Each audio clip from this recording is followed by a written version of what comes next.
إن الحمد لله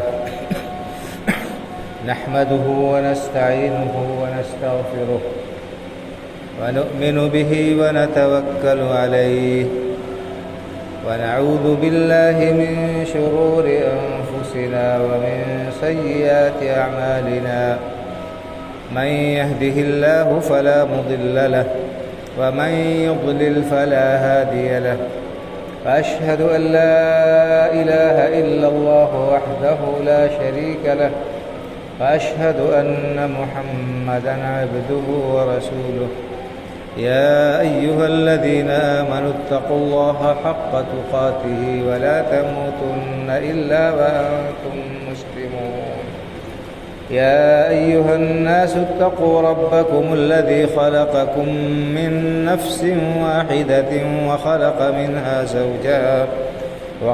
منها زوجها وبث منهما رجالا كثيرا ونساء واتقوا الله الذي تساءلون به والأرحام إن الله كان عليكم رقيبا يا أيها الذين آمنوا اتقوا الله وقولوا قولا سديدا يصلح لكم أعمالكم ويغفر لكم ذنوبكم ومن يطع الله ورسوله فقد فاز فوزا عظيما أما بعد فإن خير الحديث كتاب الله وخير الهدي هدي محمد صلى الله عليه وسلم وشر الأمور محدثاتها وكل محدثة بدعة وكل بدعة ضلالة وكل ضلالة في النار أعوذ بالله من الشيطان الرجيم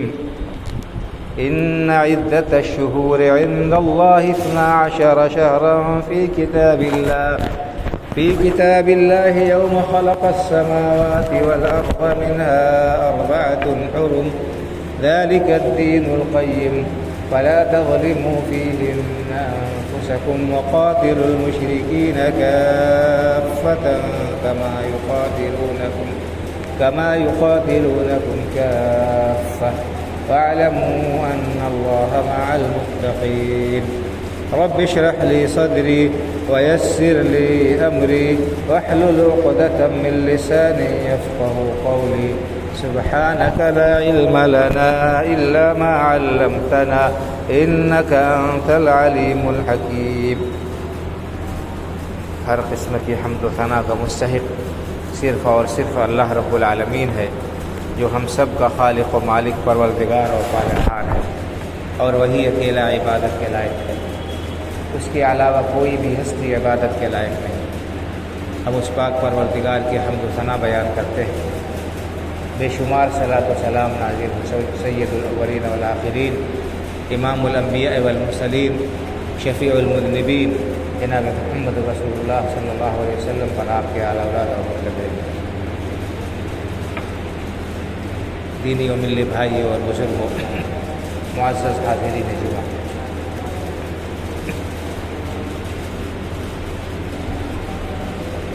نیا ہجری سال شروع ہو چکا ہے اور کل محرم کی 10 تاریخ ہے۔ بہت سارے لوگ جو اپنے آپ کو مسلمان کہتے ہیں اور مسلمان ہیں، وہ یہ سمجھتے ہیں کہ اس ماہ محرم کی اہمیت یا اس کی عظمت اور اس کی تاریخی حیثیت اس وجہ سے ہے کہ اسی مہینے کی 10 تاریخ کو، محرم کی 10 تاریخ کو، عاشوراء محرم کو حضرت حسین رضی اللہ تعالیٰ عنہ کی شہادت کا المناک اور افسوسناک واقعہ رونما ہوا تھا۔ ان کا یہی سمجھنا ہے کہ اس مہینے کی اور اس تاریخ کی اسی وجہ سے اہمیت ہے کہ اس دن واقعہ کربلا پیش آیا تھا۔ لیکن جب ہم حقیقت کا جائزہ لیتے ہیں اور قرآن و حدیث اور تاریخ کی طرف رجوع کرتے ہیں تو ہمیں معلوم ہوتا ہے کہ اس مہینے کی، محرم کے مہینے کی حرمت اور اس تاریخ کی اہمیت واقعہ کربلا کے رونما ہونے سے سالوں پہلے سے، کم از کم 50 سال پہلے سے بیان کی جا چکی ہے۔ میں نے آپ کے سامنے سورہ توبہ کی ایک آیت کریمہ پڑھی ہے۔ اس آیت کریمہ میں اللہ رب العالمین نے بیان فرمایا ہے کہ ان عدۃ الشہور عند اللہ 12 شہرا فی کتاب اللہ یوم خلق السماوات والارض منها 4 حرم،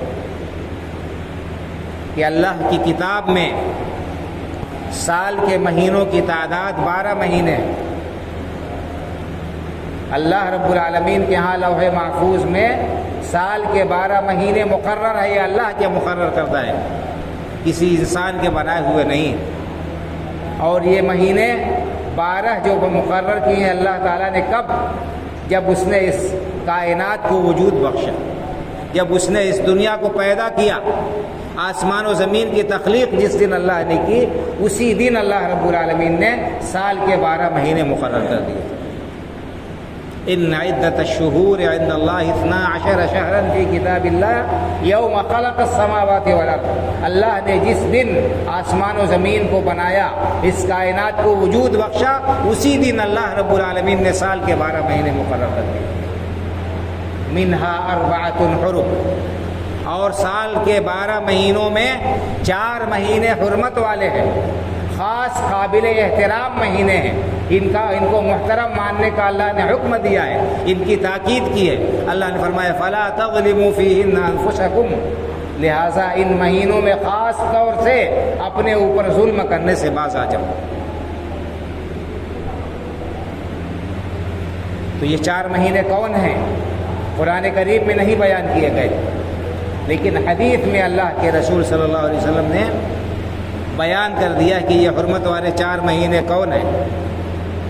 آپ کا فرمان ہے کہ 4 مہینے جو حرمت والے ہیں ان میں سے 3 پے در پے ہیں، متواتر ہیں، ایک کے بعد ایک ہے، اور وہ ہے ذی قعدہ، ذی الحجہ اور محرم۔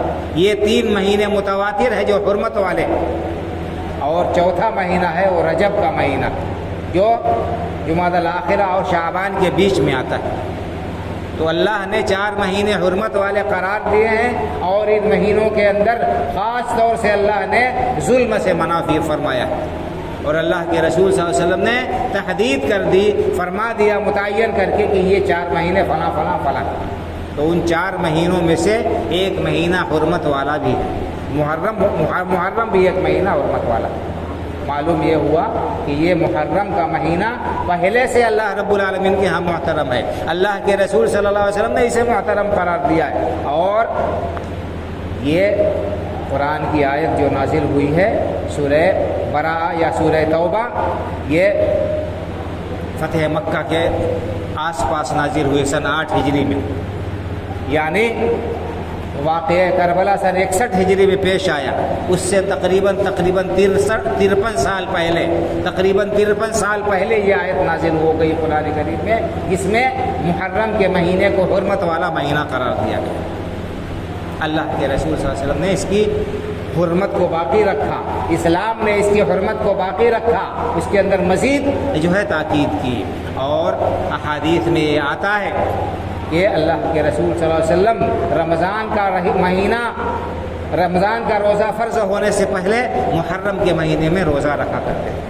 اور مسلم شریف کی حدیث ہے، اللہ کے رسول صلی اللہ علیہ وسلم نے فرمایا کہ افضل الصیام بعد رمضان شہر اللہ المحرم وافضل الصلاة بعد الفریضہ صلاة اللیل او کما قال صلی اللہ علیہ وسلم۔ مسلم شریف کی حدیث ہے، آپ نے فرمایا کہ رمضان کے بعد، رمضان کا روزہ جو فرض ہے، اس کے بعد سب سے افضل مہینہ جو ہے، سب سے محترم، سب سے افضل روزے جو ہیں وہ اللہ کے مہینے محرم کے، آپ نے اسے اللہ کا مہینہ قرار دیا، شہر اللہ کہا، اللہ کا مہینہ محرم۔ اس مہینے میں روزہ رکھنا رمضان کے بعد سب سے افضل ہے، سب سے زیادہ محبوب اللہ رب العالمین کو۔ اور آپ نے فرمایا کہ رات کی نماز، نفل نماز، جو قیام اللیل یا تہجد جس کو ہم کہتے ہیں، یہ نماز فرض نماز کے بعد اللہ کے ہاں سب سے زیادہ محبوب ہے، سب سے زیادہ اللہ کو پسند ہے جو نماز فرض نماز کے بعد وہ رات کی نماز ہے، قیام اللیل۔ تو اس حدیث پاک سے بھی پتہ چلتا ہے کہ محرم کا مہینہ اللہ کا مہینہ ہے، اور اللہ کے رسول صلی اللہ علیہ وسلم نے اس مہینے کے روزوں کو اللہ کے ہاں رمضان کے بعد سب سے افضل قرار دیا۔ تو معلوم یہ ہوا کہ اس مہینے میں کثرت سے روزے رکھنا چاہیے، کثرت سے اس مہینے میں روزے رکھنا چاہیے۔ خاص طور سے 10 محرم کے روزہ رکھنے کے سلسلے میں مسلم شریف ہی کی حدیث ہے، حضرت ابو قتادہ انصاری رضی اللہ عنہ راوی ہیں، کہتے ہیں کہ اللہ کے رسول صلی اللہ علیہ وسلم سے عاشورہ کے روزے کے بارے میں پوچھا گیا کہ عاشورہ کا روزہ اس کا کوئی ثواب ہے، اس کی کیا اہمیت ہے، اس کی کیا فضیلت ہے؟ تو آپ نے فرمایا کہ ہاں مجھے امید ہے کہ اللہ تعالیٰ اس ایک دن 10 محرم کے روزہ رکھنے سے انسان کے پچھلے 1 سال کے گناہ صغیرہ معاف فرما دے گا۔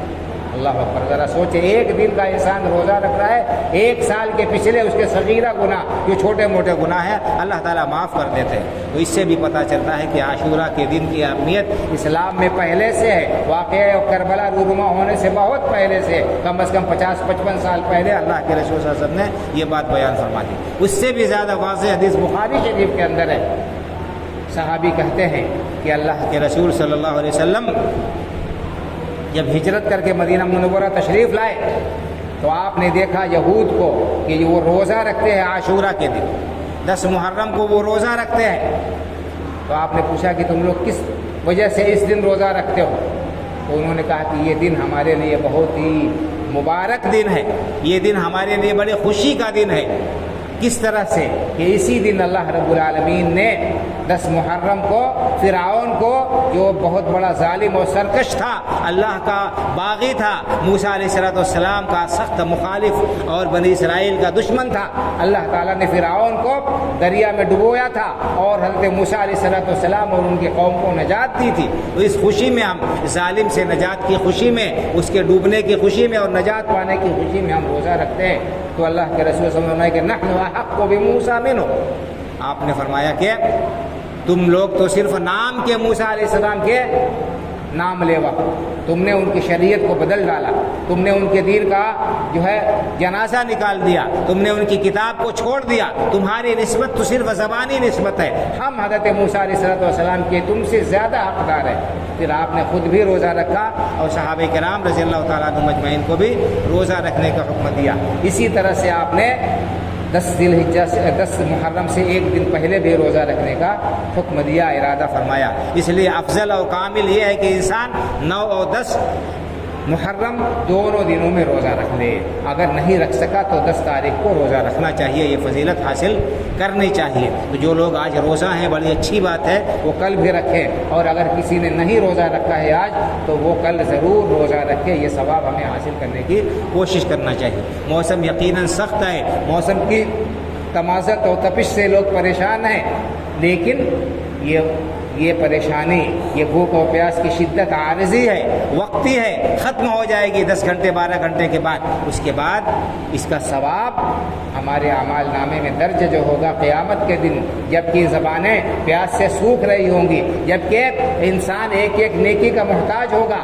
یہی نیکی، یہی روزہ ہمارے اعمال نامے میں درج ہوگا۔ اس دن اس کا ثواب اور اس کی قیمت ہمیں سمجھ میں آئے گی۔ تو بہرحال یہ قرآن کریم اور احادیث مبارکہ کی روشنی میں، صحیح احادیث بخاری اور مسلم کی روشنی میں اس تاریخ کی اہمیت اور اس تاریخ کا مقام اور اس مہینے کا درجہ ہے۔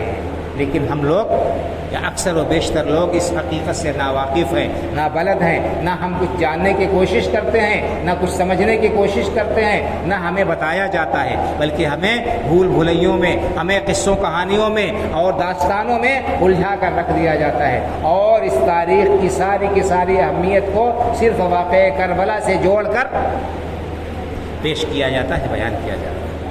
بھائی اور بزرگوں، یقیناً واقعہ کربلا تاریخ کا بہت ہی المناک واقعہ ہے، بہت ہی افسوسناک واقعہ ہے۔ اس قدر اس پر افسوس کیا جائے کم ہے، لیکن اسلام کی تاریخ میں ایسی درجنوں نہیں سینکڑوں قربانیاں آپ کو ملیں گی، اور اللہ کے رسول صلی اللہ علیہ وسلم کے زمانے سے لے کر واقعہ کربلا کے رونما ہونے تک اس میں ایسے ایسے المناک واقعات ہیں کہ ان کو بیان کیا جائے تو آنکھوں سے بے ساختہ آنسو جاری ہو جائیں گے. لیکن وہی رونا یہی ہے کہ ہم قرآن سے دور، صحیح احادیث سے دور، دین کی صحیح معلومات سے دور، اپنی صحیح تاریخ سے ناواقف ہیں. ہمیں ان چیزوں کا علم ہی نہیں ہے، پتہ ہی نہیں.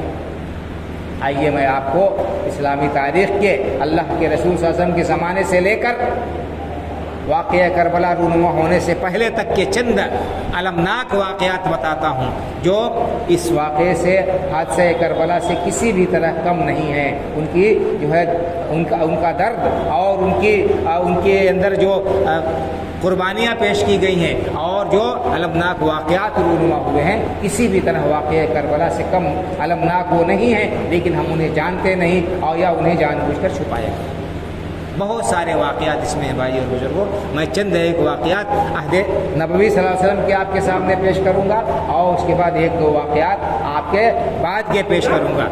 اس کے بعد وقت ہی نہیں رہے گا کہ مزید کچھ گفتگو اس سلسلے میں کی جائے. تو اللہ کے رسول صلی اللہ علیہ وسلم کے زمانے میں آپ کو معلوم ہے کہ بہت سارے غزوات، بہت ساری جنگیں ہوئیں جن میں بہت سارے صحابہ کرام رضی اللہ تعالیٰ عنہم اجمعین شہید ہوئے. ان میں سے غزوہ احد بہت مشہور واقعہ ہے. سن 3 ہجری میں یہ واقعہ، یہ جنگ پیش آئی مدینہ منورہ میں. شوال سن 3 ہجری میں کفار 3000 کی تعداد میں مدینہ منورہ پر انہوں نے چڑھائی کر دی تھی. اللہ کے رسول صلی اللہ علیہ وسلم اپنے جانثار صحابہ کرام رضی اللہ تعالیٰ عنہم اجمعین کو لے کر 700 کی تعداد بچی تھی، 1000 کو لے کر نکلے تھے. 300 منافقین تھے. راستے میں انہوں نے دھوکے بازی سے، دھوکہ دیتے ہوئے اللہ کے رسول کو دغا بازی کرتے ہوئے 300 لوگ راستے سے واپس لوٹ آئے.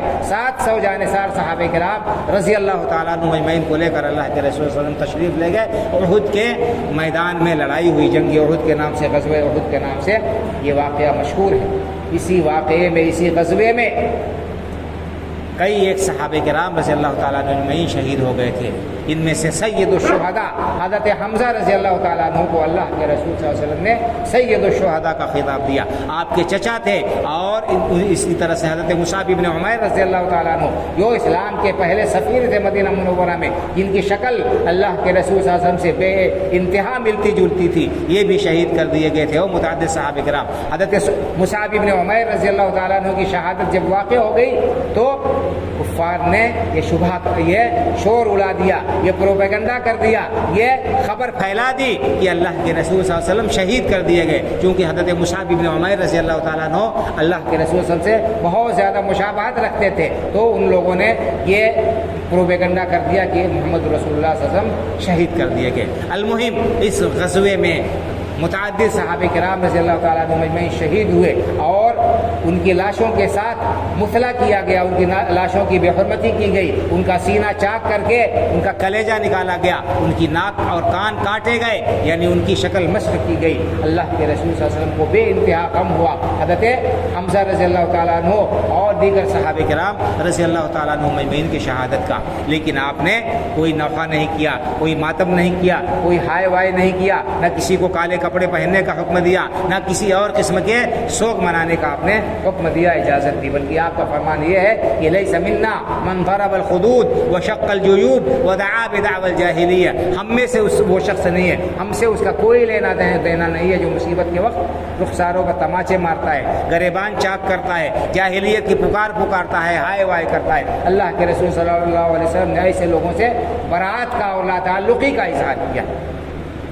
بہرحال ایک واقعہ، المناک واقعہ رونما ہوا. اللہ کے رسول صلی اللہ علیہ وسلم کو بے حد صدمہ ہوا اس واقعے کا، بہت زیادہ غمگین ہوئے. اور دوسرا واقعہ پیش آیا، بیر معونہ کے نام سے جانا جاتا ہے. بیر معونہ کے نام سے یہ واقعہ جانا جاتا ہے. کچھ لوگ آئے تھے اللہ کے رسول صلی اللہ علیہ وسلم کے پاس اور ان لوگوں نے آپ سے کہا کہ آپ ہمارے علاقے میں تبلیغ کے لیے اپنے کچھ ساتھیوں کو بھیج دیجیے، کچھ لوگوں کو اپنے علاقے ہمارے ساتھ کر دیجیے تاکہ ہمارے علاقے میں وہ آپ کے دین کی تبلیغ کر سکے. اللہ کے رسول صلی اللہ علیہ وسلم نے 70 صحابہ کرام رضی اللہ تعالیٰ عنہ مجمعین کو، جو قرآن کے عالم تھے، 70 ایک دو نہیں 70 صحابہ کرام رضی اللہ تعالیٰ عنہ مجمعین جو قرآن کے عالم تھے، بڑے عالم تھے، ان کو ان لوگوں کے ساتھ کر دیا. یہ لوگ مدینہ منورہ سے چلے گئے اور کافی دور ان لوگوں کا جو علاقہ تھا وہاں لے جا کر ان لوگوں نے غداری کی ان صحابہ کرام رضی اللہ تعالیٰ عنہ اجمعین کے ساتھ، اور ان سب کو دھوکے سے شہید کر دیا، ان سب کو دھوکے سے شہید کر دیا۔ 2 لوگ جو دور تھے وہ بچ گئے تھے، باقی لوگوں کو سب کو شہید کر دیا۔ اللہ کے رسول صلی اللہ علیہ وسلم کو اس واقعے کی خبر ہوئی، آپ بے انتہا غمگین ہوئے، بے انتہا غمزدہ ہوئے۔ آپ نے صحابہ کرام رضی اللہ تعالیٰ عنہ اجمعین کو اس المناک واقعے کی خبر دی، اور صرف خبر ہی نہیں دی بلکہ ان غداروں، ان بدعہدوں کو کے خلاف نام لے لے کر 1 مہینے تک آپ نے فرض نماز میں بددعا کی، قنوت نازلہ پڑھا آپ نے، بخاری شریف میں آپ پڑھیے، مسلم شریف کے اندر پڑھیے، یہ واقعات مذکور ہیں۔ 1 مہینے تک اللہ کے رسول صلی اللہ علیہ وسلم نے نام لے کر ان لوگوں کے اوپر بددعا کی، قنوت نازلہ پڑھی فجر کی نماز میں 2 رکعت سے جب آپ سر اٹھاتے تھے تو قنوت نازلہ آپ نے پڑھی۔ یہ المناک واقعہ ہے جس کی وجہ سے اللہ کے رسول صلی اللہ علیہ وسلم بے انتہا غمزدہ ہوئے۔ اسلام کا بہت بڑا یہ نقصان تھا، 70 صحابہ کرام رضی اللہ تعالیٰ عنہ اجمعین شہید کر دیے گئے، دھوکے سے شہید کر دیے گئے، دور لے جا کر ان لوگوں نے بدعہدی کی تھی۔ اللہ کے رسول صلی اللہ علیہ وسلم نے اس موقع پر بھی غم کا اس طرح سے اظہار کیا کہ آپ نے ان کے خلاف بددعا کی 1 مہینے تک، لیکن آپ نے نہ نوحہ کیا، نہ ماتم کیا، نہ کسی کو نوحہ ماتم کرنے کا حکم دیا اور نہ اس کی تلقین کی۔ تو یہ 2 واقعات عہد نبوی کے جو پیش آئے، انتہائی المناک واقعات، اللہ کے رسول صلی اللہ علیہ وسلم کو بھی انتہا غم ہوا۔ اسی طرح سے اور بھی اس تاریخ کے واقعات ہیں عہد نبی صلی اللہ علیہ وسلم کے، لیکن وقت نہیں ہے کہ ان سب کو بیان کیا جائے، میں صرف سرسری طور پر عہد بعہد بیان کر رہا ہوں آپ کے سامنے۔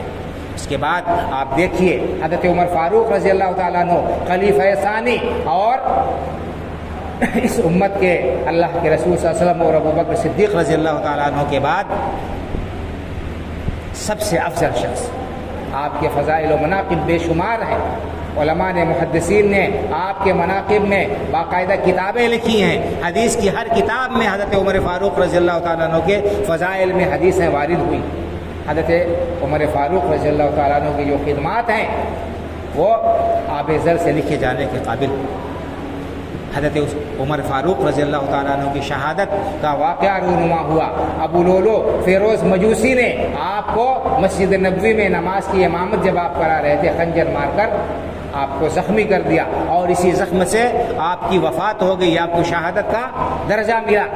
صحابہ کرام رضی اللہ تعالیٰ عنہ اجمعین نے اس پر بھی سوگ اور غم نہیں منایا، اور اس کو انہوں نے بیان نہیں کیا۔ کیا خلیفہ راشد امیر المؤمنین 10 مبشرہ میں سے ایک ان کی وفات اور ان کی شہادت المناک واقعہ نہیں؟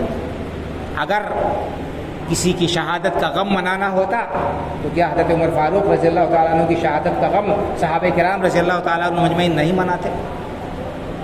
اس کے آگے چلیے دیکھتے ہیں تیسرے خلیفہ حضرت عثمان غنی رضی اللہ تعالیٰ عنہ، جن کو اللہ کے رسول صلی اللہ علیہ وسلم نے بارہا جنت کی بشارت سنائی، 1-2 بار نہیں، بارہا جنت کی بشارت سنائی۔ تیسرے خلیفہ راشد ہے، اسلام کی بے انتہا خدمت کی ہے، ان کو بھی انتہائی ظالمانہ طریقے سے شہید کیا گیا، المناک طریقے سے شہید کیا گیا، اور ان کا بھی پانی بند کر دیا گیا تھا، اور طرح طرح سے پریشان جو ہے ان کو تنگ کرنے کے بعد آخر شہید کیا گیا۔ حضرت عثمان غنی رضی اللہ تعالیٰ عنہ کی شہادت اسلامی تاریخ کا انتہائی المناک واقعہ ہے، اور اگر کسی کی شہادت پر رنج اور افسوس کرنا جائز ہوتا، ماتم کرنا جائز ہوتا، ہائے وائے کرنا، نوحہ کرنا جائز ہوتا، تو صحابہ کرام رضی اللہ تعالیٰ عنہ اجمعین حضرت عثمان غنی رضی اللہ تعالیٰ عنہ کی شہادت پر ضرور نوحہ و ماتم کرتے، لیکن ثابت نہیں ہے۔ حضرت عثمان غنی رضی اللہ تعالیٰ عنہ کی شہادت کا واقعہ انتہائی المناک واقعہ ہے، تاریخ میں بڑی تفصیل اس کی موجود ہے، گنجائش نہیں ہے کہ خطبے میں اس کو بیان کیا جائے۔ اس کے بعد دیکھیے چوتھے خلیفہ حضرت حسین رضی اللہ تعالیٰ عنہ کے والد محترم حضرت علی ابن ابی طالب رضی اللہ تعالیٰ عنہ، یہ بھی شہید کیے گئے۔ ان کو بھی عبد الرحمن ابن ملجم خارجی نے رمضان کے مہینے میں تلوار کا وار کر کے ان کو بھی شہید کیا، یہ بھی جام شہادت نوش کر گئے۔ تو حضرت علی رضی اللہ تعالیٰ عنہ 4 خلفائے راشدین میں سے 3 خلفاء حضرت عمر فاروق رضی اللہ تعالیٰ عنہ، حضرت عثمان غنی رضی اللہ تعالیٰ عنہ، حضرت علی رضی اللہ تعالیٰ عنہ، تینوں شہید کیے گئے۔ تینوں شہید کیے گئے۔ پوری امت کا اتفاق ہے کہ نبی کریم صلی اللہ علیہ وسلم کے بعد یہ چاروں سب سے افضل ہیں اور ان کی ترتیب یہی ہے۔ ان تینوں کی شہادت پر کوئی نہیں بتا سکتا کہ صحابہ کرام رضی اللہ تعالیٰ عنہم اجمعین اور تابعین اعظام رحمہم اللہ اور ائمہ دین کسی نے بھی نوحہ و ماتم کیا ہو، ہائے وائے کیا ہو اور جو ہے اس قسم کے نوحے کا انہوں نے مظاہرہ کیا ہو، تکلیف کا۔ اور یہ بھی دیکھیے، یہ بھی تاریخ بھی ہمیں یاد رکھنا چاہیے۔ حضرت عثمان غنی رضی اللہ تعالیٰ عنہ کی شہادت ذی الحجہ کے مہینے میں ہوتی ہے۔ حضرت عمر رضی اللہ تعالیٰ عنہ کی شہادت یہ بھی زخمی ہوتے ہیں ذی الحجہ کے مہینے میں، اور وفات ہوتی ہے محرم کی پہلی تاریخ کو۔ تو اگر محرم کے مہینے میں نوحہ و ماتم کرنا ہوتا اور یہ ثابت ہوتا تو ان عظیم الشان اور جلیل القدر ہستیوں کی وفات پر، ان کی شہادت پر یقیناً صحابہ کرام رضی اللہ تعالیٰ عنہم اجمعین اور اسی طرح سے ائمہ اور تابعین اعظام رحمہ اللہ اس قسم کا کام ضرور انجام دیتے اگر یہ دین کا حصہ ہوتا تو۔ اور جب یہ خلفائے راشدین تھے، ان کے زمانے میں یہ چیز نہیں ہوئی اور ان کے لیے یہ چیز روا نہیں رکھی گئی، تو بعد میں جو لوگ آئے ان کے لیے یہ چیز کیسے روا رکھی جا سکتی ہے؟ حضرت حسین رضی اللہ تعالیٰ عنہ کی شہادت سن 61 ہجری میں واقع ہوتی ہے، سن 61 ہجری میں۔ اس سے پہلے یہ سارے واقعات رونما ہو چکے، اور بھی بہت ساری جنگیں ہوئیں، ان میں صحابہ کرام رضی اللہ تعالیٰ عنہ اجمعین شہید کیے گئے۔ وقت نہیں ہے، بس بتا رہا ہوں، صرف اشارے میں نے کیے ہیں۔ اور اس سے یہ بھی بتانا مقصود تھا کہ محرم کے مہینے میں بہت سارے واقعات رونما ہوئے ہیں۔ ان واقعات کو کسی نے یادگار بنا کر اور کسی خاص تاریخ کو نوحہ و ماتم اور یادگار کا دن نہیں بنایا۔ اسلام کی پوری تاریخ قربانیوں سے لبریز ہے، اسلام کی پوری تاریخ جو ہے قربانیوں سے بھری ہوئی ہے۔ یہ ہمارا ہجری سال ہے، یہ خود جو ہے ایک بہت بڑی تاریخ اپنے اندر رکھتا ہے، ہمیں اس کا بھی پتہ نہیں۔ ہم کہتے ہیں اس وقت فلاں ہجری تاریخ چل رہی ہے، اب تو ہم مسلمان ہیں، اپنے آپ کو مسلمان کہتے ہیں، لیکن ہمیں ہجری تاریخ کا بھی پتہ نہیں۔ اگر رمضان نہ ہوتا، اگر عید و بقرعید نہ ہوتی تو شاید ہمیں اسلامی کیلنڈر کے نام بھی یاد نہ رہتے، اسلامی مہینوں کے نام بھی یاد نہ رہتے۔ ہم اتنے دین سے برگشتہ اور دور ہو چلے ہیں، اپنی تاریخ سے ہم اتنے بڑے ناواقف ہو چلے۔ تو یہ ہجرت کا واقعہ اللہ کے رسول صلی اللہ علیہ وسلم نے اور صحابہ کرام رضی اللہ تعالیٰ عنہم اجمعین نے مکہ مکرمہ سے ہجرت کر کے مدینہ منورہ میں آتا سکونت اختیار کی۔ اس کے اندر کیا نصیحتیں ہیں، کیا عبرتیں ہیں، علماء نے باقاعدہ کتابیں لکھی ہیں ہجرت سے کیا نصیحت ملتی ہے اور ہجرت کے اندر کتنے اسباق تھے، اس کی کیا حکمتیں تھیں، پوری کتاب علماء نے لکھی ہے۔ ہجرت ہمیں یاد دلاتی ہے نبی صلی اللہ علیہ وسلم کی، یہ انسان کے یہاں دین کی، ایمان کی، عقیدے کی، توحید کی کیا اہمیت ہونی چاہیے۔ اللہ کے رسول صلی اللہ علیہ وسلم نے اللہ کے دین کو باقی رکھنے کے لیے، اللہ کی توحید پر قائم رہنے کے لیے، اللہ رب العالمین ہی کی عبادت و بندگی کے لیے آپ نے ہر قسم کی قربانی دی، اپنے عزیز و اقارب کو قربان کیا اور اپنے رشتے ناطے کو قربان کیا، اپنے وطن کو خیر بات کہا، اللہ کا سب سے محبوب گھر اس روئے زمین پر، اس سے دوری آپ نے گوارا کی۔ کیوں؟ تاکہ اللہ کی توحید کو قائم کر سکے، توحید کا اعلان کر سکے، لوگوں کو شرک سے بچا سکے۔ آج ہم عقیدے کی اہمیت کو نہیں سمجھتے، آج توحید کی اہمیت کا ہمیں علم اور پتہ نہیں۔ ہم پیدائشی مسلمان ہیں، وراثت میں اسلام ہمیں مل گیا ہے، ہم نے کوئی قربانی نہیں دی اور ہم نے اس دین کے لیے کوئی پسینہ نہیں بہایا، خون تو بہانا دور کی بات ہے، اس لیے ہمیں اس دین کی اہمیت کا اندازہ نہیں ہے۔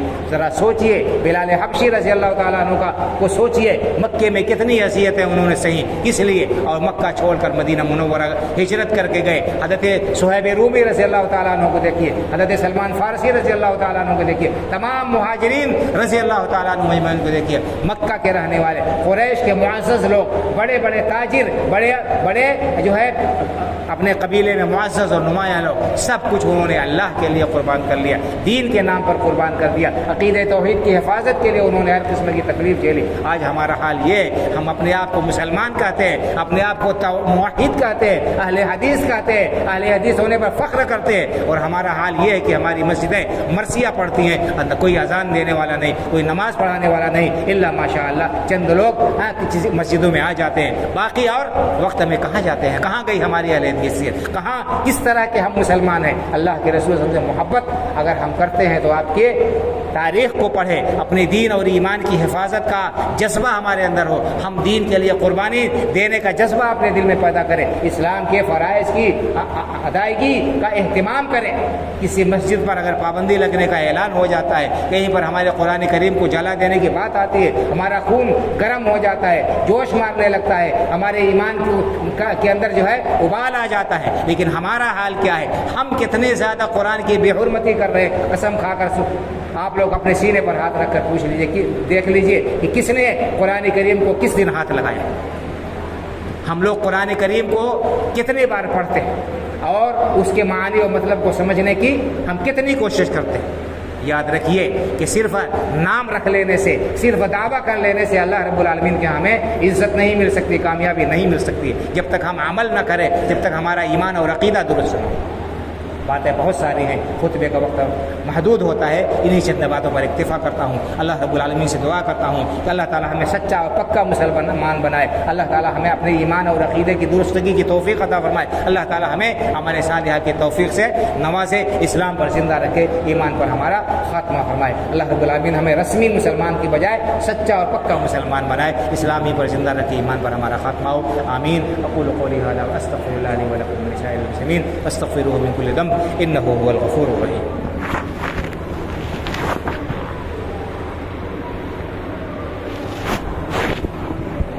ان الحمد لله نحمده ونستعينه ونستغفره ونؤمن به ونتوكل عليه ونعوذ بالله من شرور انفسنا ومن سيئات اعمالنا. من يهده الله فلا مضل له ومن يضلل فلا هادي له. واشهد ان لا اله الا الله وحده لا شريك له واشهد ان محمدا عبده ورسوله. ان الله وملائكته يصلون على النبي يا ايها الذين امنوا صلوا عليه وسلموا تسليما. اللهم صل على محمد وعلى ال محمد كما صليت على ابراهيم وعلى ال ابراهيم انك حميد مجيد. اللهم بارك على محمد وعلى ال محمد كما باركت على ابراهيم وعلى ال ابراهيم انك حميد مجيد. اللهم انصر من نصر دين محمد صلى الله عليه وسلم واجعلنا منهم، واخذل من خذل دين محمد صلى الله عليه وسلم ولا تجعلنا منهم. عباد الله رحمكم الله، ان الله يأمر بالعدل والإحسان وإيتاء ذي القربى وينهى عن الفحشاء والمنكر والبغي يعظكم لعلكم تذكرون. فاذكروا الله يذكركم وادعوه يستجب لكم ولذكر الله أكبر والله يعلم ما تصنعون.